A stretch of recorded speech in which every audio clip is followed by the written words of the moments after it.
ചായ കുടിച്ചിട്ടാണ് ഇനി അമ്പലം വഴിക്കൂടെ പോണേ. ഇവിടെയാണ് ടൂറിസ്റ്റ് ബസ്, അങ്ങനത്തെ കുറെ ബസ്, KSRTC ബസ്സുകളൊക്കെ.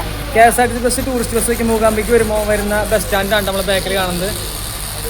അവിടെ വേറൊരു സ്റ്റാൻഡ്, അതായത് വലിയ വലിയ വണ്ടികളൊക്കെ നിൽക്കണം. അപ്പുറത്ത് വേറൊരു ബസ് സ്റ്റാൻഡ് ഉണ്ട്, അവിടെ വലിയ വലിയ വണ്ടികളൊക്കെ വരുന്ന ഒരു സ്റ്റാൻഡ് ഇവിടെ ഉണ്ട് കേട്ടോ. അത് നമുക്ക് വേറെ കാണിച്ചു തരുന്നതായിരിക്കും. ഓക്കെ, നമുക്ക് ചായ കുടിക്കാൻ പോവാം അല്ലേ? ചായ ഇവിടെ വന്നു, കാപ്പി വന്നു, സോറി. ഇനി അടുത്തതായിട്ട് നമ്മുടെ വട വരും.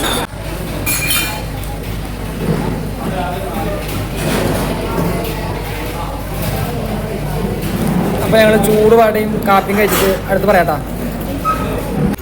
അപ്പോൾ ഗൈസ്, നമുക്ക് കുടജാത്രിയിലേക്ക് പോകണമെങ്കിൽ ഇവിടുന്ന് 40-42 കിലോമീറ്റർ യാത്രയും വലിയ മലയ്ക്കും കയറണം. പക്ഷെ നമ്മൾ പോകുന്നില്ല. പക്ഷെ നമുക്ക് കുടയാത്ര മല നമ്മൾ കാണിച്ചു തരാം. ഓക്കെ,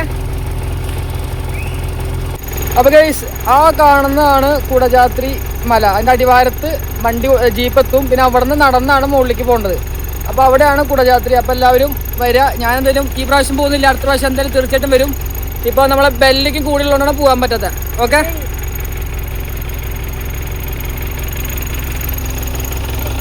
അപ്പോൾ കുടജാത്രി മല, അതുപോലെ തന്നെ നമ്മളെ KSRTC ബസ് കേരളത്തിൽ നിന്ന് വരുമ്പോൾ ഇവിടെയാണ് പാർക്ക് ചെയ്യുക. ഇതൊരു ബസ് സ്റ്റാൻഡാണ് കേട്ടോ. രാവിലെ 5 മണി തൊട്ട് വൈകുന്നേരം ഉച്ചക്ക് 2:30 വരെ ഇവിടെ ജീപ്പും കുടജാത്രി പോകാനും പറ്റിയിട്ടു. അത് കഴിഞ്ഞ് എൻട്രി ഇല്ല അവിടെ. വൈകിട്ട് 5 മണി കഴിഞ്ഞിട്ട് ഉച്ചയ്ക്ക് 2:30 വരെ കുടജാത്രിക്ക് ഇവിടുന്ന് ജീപ്പുള്ളൂ. അത് കഴിഞ്ഞ് പിന്നെ എൻട്രി ഇല്ല. അപ്പോൾ അതുകൊണ്ട് വരുന്നവരേക്കും രാവിലെ തന്നെ വന്ന് 5 മണിക്ക് ഉച്ചയ്ക്ക് 2:30-ക്കുള്ളിൽ വന്ന് ഇവിടുന്ന് ജീപ്പിൽ പോയിട്ട് വേണം കുടജാത്രി എത്താൻ വേണ്ടി അല്ലേ? അവിടെ ചെക്ക് പോസ്റ്റ് തുറക്കുന്നത് 6 മണിക്കാ. ചെക്ക് പോസ്റ്റ് രാവിലെ 6 മണിക്കാണ് അവിടെ തുറക്കുന്നത് കുടജാത്രിയിലേക്കുള്ളത്.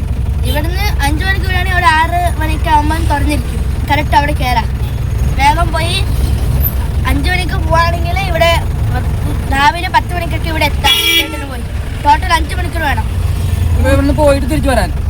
5 മണിക്കൂർ. ഇവിടുന്ന് കുടജാത്രി പോയിട്ട് തിരിച്ചു വരാൻ ഏകദേശം 5 മണിക്കൂർ വേണം. ഒരാൾക്ക് 570.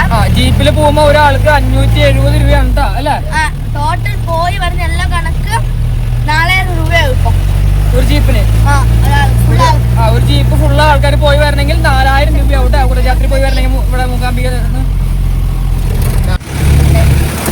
അപ്പൊ ഞങ്ങൾ 3 ആളും പോയി പുഴയിൽ കുളിച്ചു സെറ്റായിട്ട് വന്നു. ഇനി ജീപ്പിലായോണ്ടേ ഗംഭീരമായ ട്രക്കിംഗ് ആണ്. അപ്പൊ ഞങ്ങളിനി ഡ്രസ്സൊക്കെ മാറിയിട്ട് നേരെ അമ്പലത്തേക്ക് പോവാണ്. അപ്പൊ അടുത്ത കാഴ്ചകളൊക്കെ കാണാം. നമ്മൾ ജീപ്പിൽ പറയണ്ട, ജീപ്പിൽ തന്നെ പറയണം. അതുകൊണ്ടാണ് ജീപ്പിൽ പറഞ്ഞതാ. അപ്പൊ അടുത്ത വീഡിയോയിൽ നമുക്ക് പൊളിക്കാം അല്ല നമ്മുടെ. യെസ്.